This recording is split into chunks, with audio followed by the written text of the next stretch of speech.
statement. Would that be good? Sure. I have a lot of respect for Tommy and what he's done with the program. I had a chance to be at Columbia when he first got the job, and to see where he's brought this program is amazing. He's brought some guys in that are committed. They're very skilled. They're tough, and they play a great brand of basketball. You know, they had 19 assists and 13 turnovers, and you know, they just do a great job of playing together. They don't care who shoots it. They're just happy that they get off a good shot, and they're not going to beat themselves. They're going to play hard every possession, and that's what I saw on film, and it rang true tonight. Joe, for the first 13 minutes of each half, you played them pretty much dead even. Probably for the last 7 minutes of each half. What happened? Well, I think we're we got to keep getting better. To be honest with you, I think we're at a stage right now where, you know, when we're playing a team of this caliber, there are definitely some moments that we can play, and we have to learn to sustain it. To be honest with you, I thought going into this game, if we were able to be mentally and physically tough for 40 minutes, we would have had a better chance to put ourselves in a position to win. And we just didn't do that. We didn't persevere through tough possessions.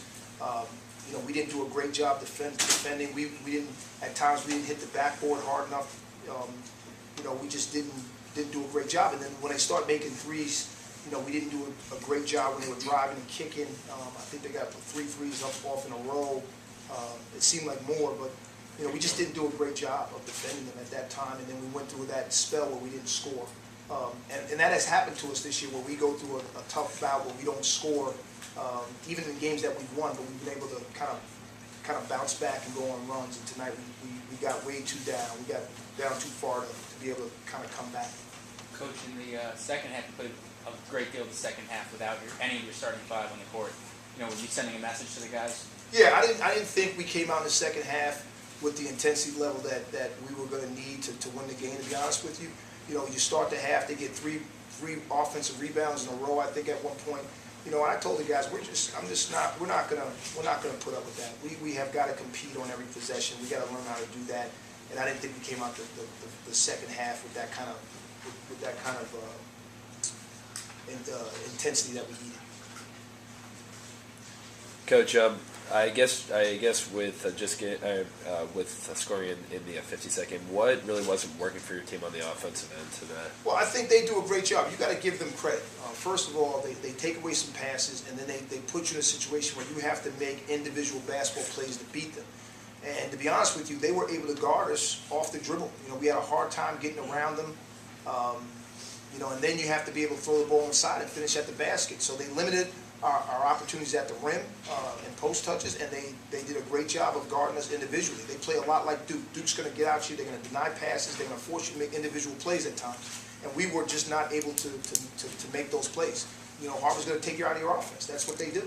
And then you have to make some individual plays. We were not able to make them on a consistent basis. There were times in stages in the game where we could, but we couldn't sustain it.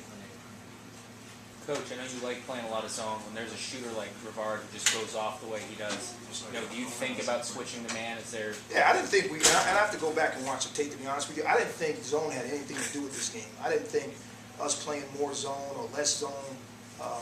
You know, I thought when they got their threes off, it was mainly against the man-to-man. I have to go back and watch the film. But no, I don't think zone had anything to do with the outcome of this game, to be honest with you. We played mostly man the whole game.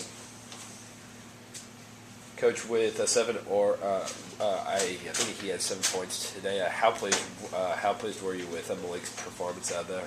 Yeah, I thought he played well for a kid that's been out injured. He was probably the one bright spot in terms of seeing some things that we can do to use him more. I thought that was the one good thing about this game, that he had a chance to play and he did some good things.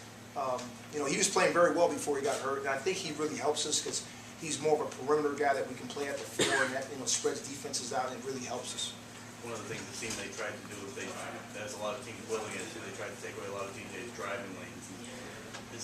When he's not able to do that, get scoring chance, I gotta imagine that makes it a lot tougher. Yeah, they were able to guard him a little bit better individually than most teams. And most teams are going to try to guard him that way, but there aren't a lot of guys that can guard the way Curry can, to be honest with you. He's a very good defender. He did a very good job. You know, hat goes off to him. He did a very good job on DJ, and he was able to keep him out of the lane at times, you know, even individually, which a lot of guys can't do.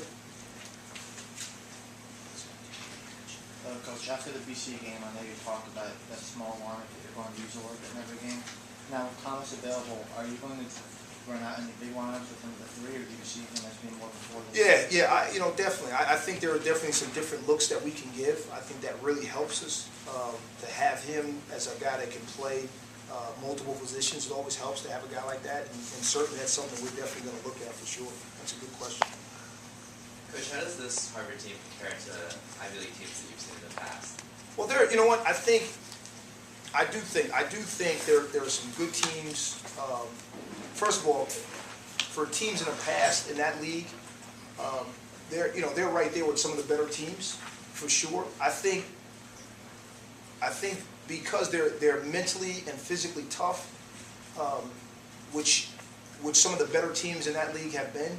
The Cornell teams, the Princeton teams, when they've had the Penn teams, you know, they're not, those teams didn't hurt themselves. You know, they're going to have a great assist-to-turnover ratio. They're going to hit the backboards. They're going to play a good style of basketball. They're going to play together, you know, on both ends of the floor.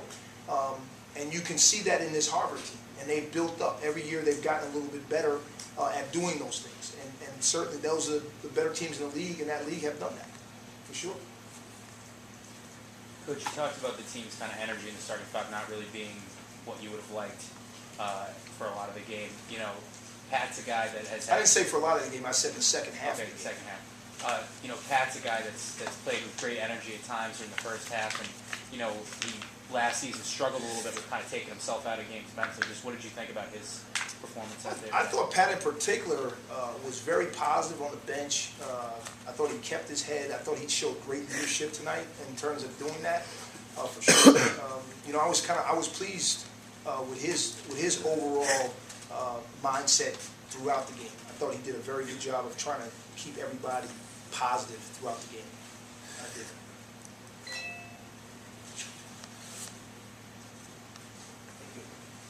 Thanks, guys. Okay, have a great day.